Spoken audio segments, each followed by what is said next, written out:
হারবারে সাংসদ অভিষেক বন্দ্যোপাধ্যায়, তার আদৌ এমপি সিটটা থাকবে?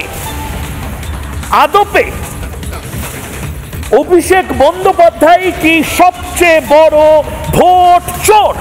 ভালো করে দেখুন, 7-1-0-9-3-0, আরো জুম করে দেখুন ভালো করে, 7-1-0-9-3-0। এটা কি অভিষেক বন্দ্যোপাধ্যায়ের মুখ, আসল না ভুয়ো?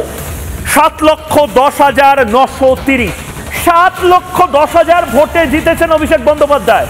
অভিষেক বন্দ্যোপাধ্যায়ের এই 7,10,000 ভোটের মার্জিনটা, এটা গোটাটা ভুয়ো না আসল? এটা পুরোটা ভোট চুরি না আসলে মানুষের ভালোবাসায়? আজ তার জবাব চায় বাংলা। কারণ এই মুহূর্তে বিজেপি যে ডকুমেন্ট প্রকাশ করেছে, যে কাগজ এই মুহূর্তে আমার হাতে এসে পৌঁছেছে, সেটা ভয়ঙ্কর। অন্যদিকে ডায়মন্ড হারবারের এমপি অভিষেক বন্দ্যোপাধ্যায় আবার নতুন করে ফাইল রিওপেন হবে, আবার নতুন করে এই প্রশ্ন কি সবার সামনে আসবে? অভিষেক বন্দ্যোপাধ্যায় আদপে 7 লাখ ভোটে জিতেছেন, না পুরোটাই ভোট চুরি?